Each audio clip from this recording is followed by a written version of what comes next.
Welcome to the Licensed to Live show, where professionals, doctors, champions, VIPs, attorneys, and those in public office discover strategies that help you restart and gain what is lost when you find yourself accused. If another has doubted your integrity, questioned your credentials, or caused your actions to come under scrutiny, you are in the right place. On the other hand, if you have never felt the knot in the pit of your stomach when legal papers are served, the heartbreak of disappointing your family when the lock clicks shut on handcuffs, or had to appear before a board of review, then be aware, the longer you serve, the more likely you are to find yourself under the microscope of those who judge. Prepare yourself for this uncomfortable possibility. Now, here's your host, Dr. Jarrett Patton. Welcome to this episode of License to Live. This month, we are taking a look at the women of License to Live, the podcast. There are so many women that we've interviewed over this time. We thought we would bring them all back for Women's History Month. And we're going to have several episodes with clips from all of these episodes, going all the way back from episode 2 all the way up into current day, which is 180 something right now. But this show could not survive without the input and the guests that come on here and give their insight, tell their stories. And I am extremely appreciative of all of the women who have come on this show to enlighten us and help make our lives better. So we are going to get right into our first throwback episode, which is with no other than Dr. Dina Strachn.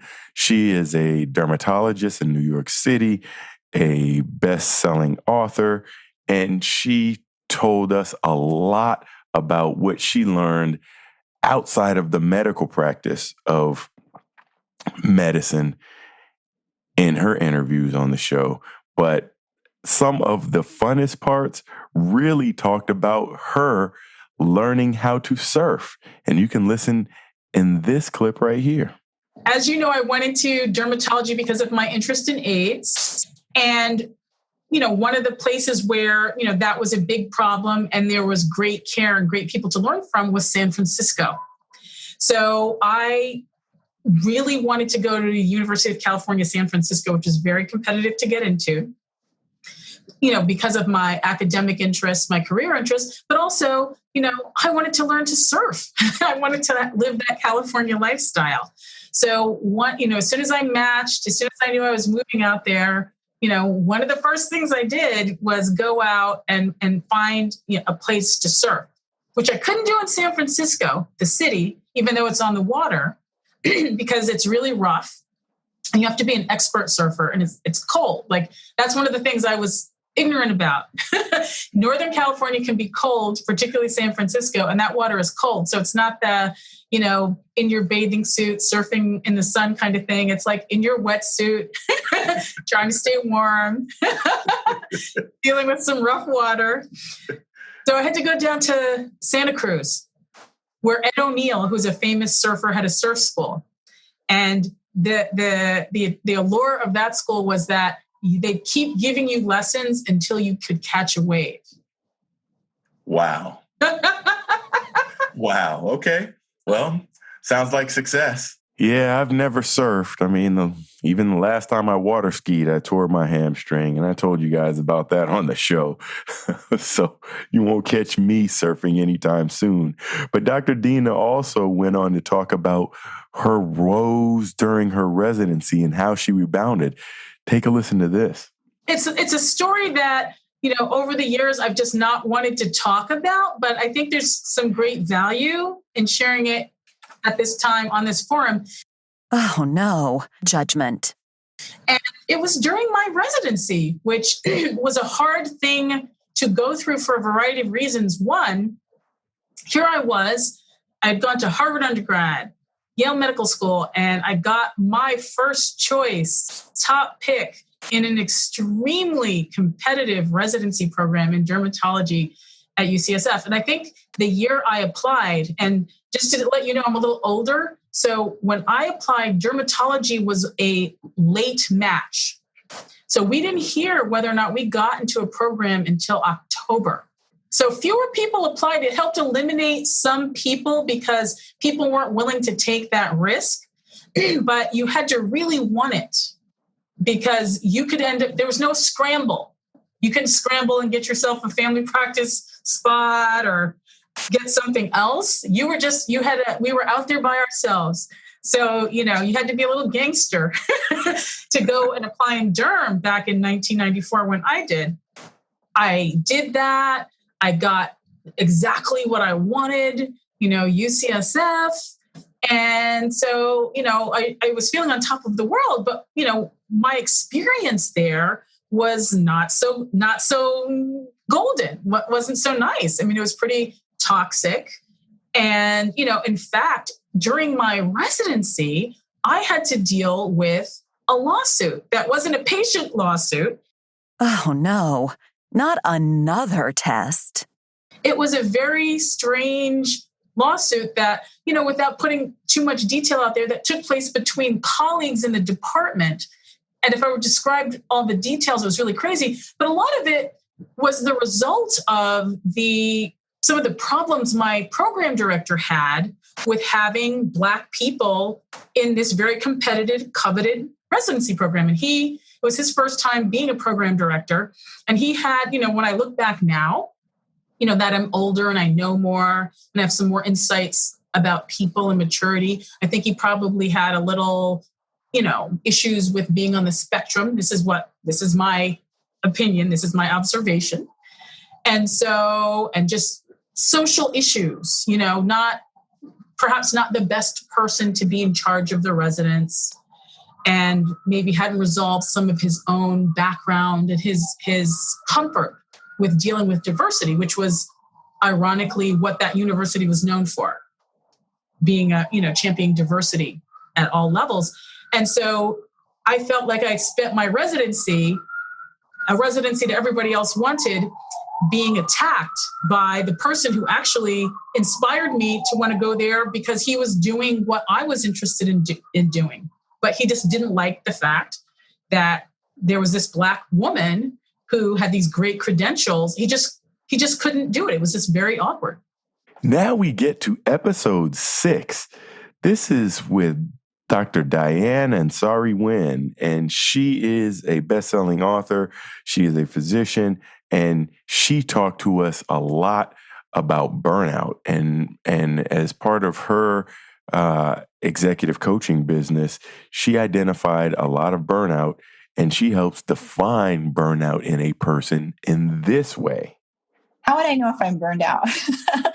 I would tell them, one, it's on a continuum. So there's one thing like I'm sort of tired of my job. And then there's like another piece where you're completely burned out. So I think the way that it tends to show up is, again, like that intense fatigue, the feeling that you're not good at your job, even though like there's really no evidence to the contrary that you're still really good at your job.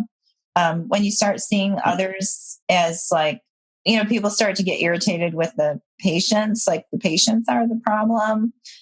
When, if you remember, like when you first started med school, the patients were great and everything else might have been problematic. And if you're looking at it does a colleague have burnout?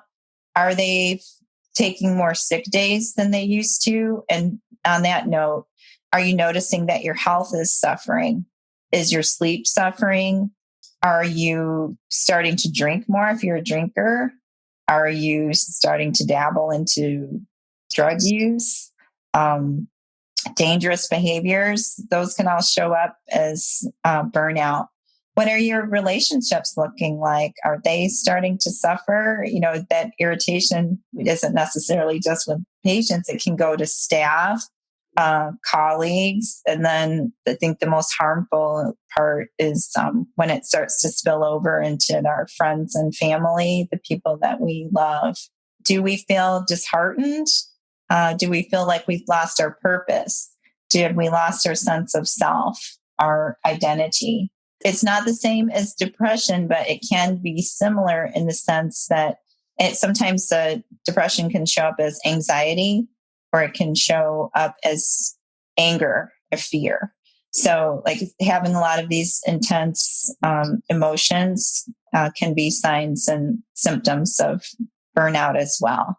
And for the conclusion of this mini episode, we will talk to Dr. Stacia Dearman.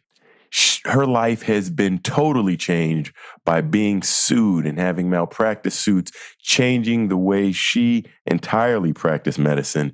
And you will definitely want to hear what she has to say right after we finish thanking our sponsors. Something smells good. EH3 coffee. EH3 coffee. Premium organic. Nothing better than waking up. EH3 in your cup. Premium organic. EH3 coffee. Nothing better than in the middle of your day. EH3 coffee. Premium organic. EH3 coffee.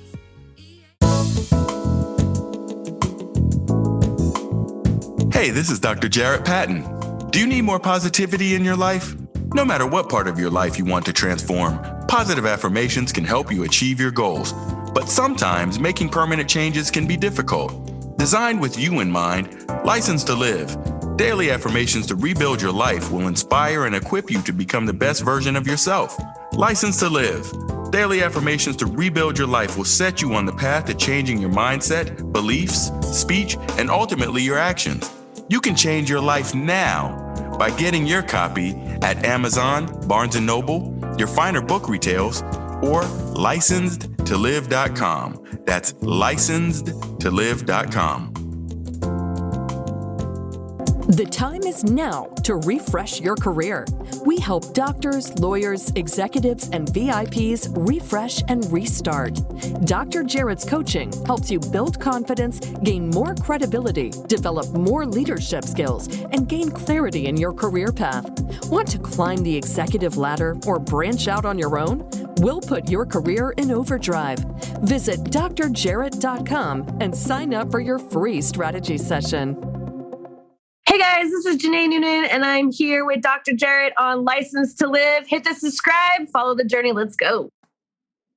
We are doing the Women's History Month salute. We're chopping up mini episodes, and we are here with a throwback with Dr. Stacia Dearman. And she talked about how being sued changed her entire outlook and how she wanted to help others in the future. I think the arc of the story even extends out longer than from that letter to like a verdict from a jury, let's say. The arc really begins with the unfortunate patient outcome, right? And for some people, that unfortunate patient outcome raises no questions in their mind that their care was good. Other unfortunate patient outcomes for other people raise huge questions about their practice and so forth. And I think for that person who's feeling devastated by that unfortunate outcome, they will be better off if they seek support then and there. I think it's less likely to morph into PTSD, anxiety, and depression if they begin to get support around the unfortunate outcome, whether or not they're ever sued. And then if we go out to the other end, I know from personal experience exactly what you're describing, that it was 3.5 years from the time of the outcome to the time of the jury verdict. Well, I can tell you the fact that the verdict went in my favor does not mean I went home singing hooray and hallelujah. I was still hurting, and it took time to recover at the back end. So I think for people to acknowledge it's a long arc. On my blog, I've compared it to a marathon. It is a marathon, and it's not just a marathon. It's like one of those ultra marathons across the Gobi Desert, right? Like 6 weeks of marathon running. And I think it's best for people to know it's a marathon, and no one can tell you at the outset how many miles the marathon will go. And furthermore, you didn't volunteer, right? You didn't sign up for this. It came to you. You're right. And there's not really great training for this. It's something that often can catch you off guard, and these unfortunate outcomes. And I love the way you describe that as an arc. Well, thank you for tuning in to License to Live. These are the Women's History Month special edition, and this show would not have ever had its success in being ranked internationally, being ranked in the U.S., having touched so many thousands of lives through these airwaves, and I could never have done it without these women in this episode and many others who have been a part of the License to Live show.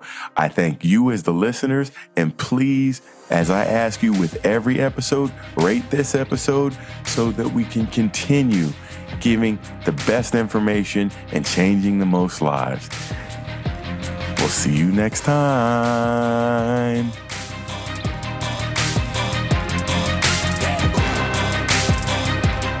No matter how disheartening the moment of accusation sounds, how deep the pain of immobilization stabs, or how bleak your future looks, no one can take away your license to live. Keep Dr. Jarrett's expertise handy and unlock your future. Go to Apple Podcasts, Google Podcasts, or another podcast player and subscribe right now to Licensed to Live. See you next time.